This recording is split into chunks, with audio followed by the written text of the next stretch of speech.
E aí pessoal, tudo bem com vocês? Esse é mais um vídeo do nosso canal e hoje nós vamos falar um pouco sobre as relações de produção. As relações de produção são um conjunto de relações econômicas que são estabelecidas entre os homens, independente da sua consciência ou de sua vontade.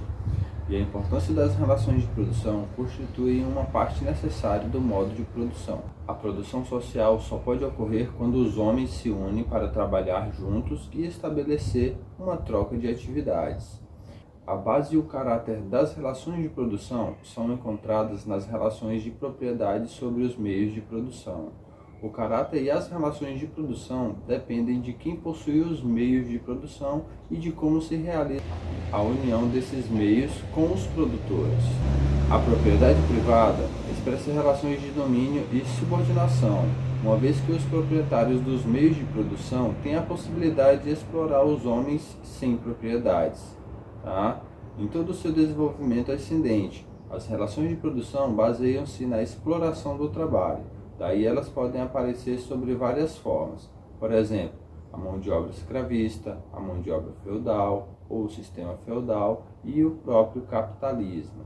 A propriedade social elimina relações de exploração e dá origem à colaboração dos laços de camaradagem e à ajuda mútua entre os homens. E as formas atuais de propriedade? Nos dias atuais, as relações sociais de produção são baseadas em duas formas: as propriedade estatal, que é a propriedade de todos, e a cooperativa. E além dos dois tipos de relações de produção, existem relações de produção de transição. São as que combinam elementos dos vários tipos de relações econômicas do período de transição de uma formação socioeconômica para outra.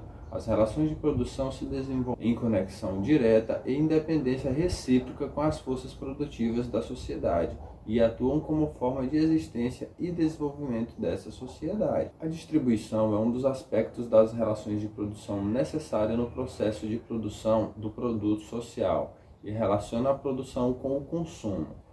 O caráter e a forma de distribuição são determinados pelo modo de produção dominante. Existem dois modos de produção no marxismo: as relações técnicas, que são relações estabelecidas entre as pessoas e os meios de produção, e o processo de trabalho em geral, por exemplo, a produção artesanal, individual ou o modo de produção simples, que já existia em cada casa primitiva, e ela dá origem à divisão técnica do trabalho.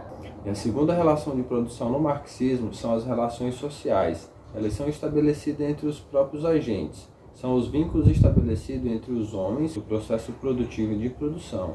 E eles dão origem às classes sociais. São basicamente duas: os proprietários, donos dos meios de produção, e os não proprietários dos meios de produção, ou seja, burgueses e proletariados. E as duas formas de relações sociais são as de exploradores e explorados.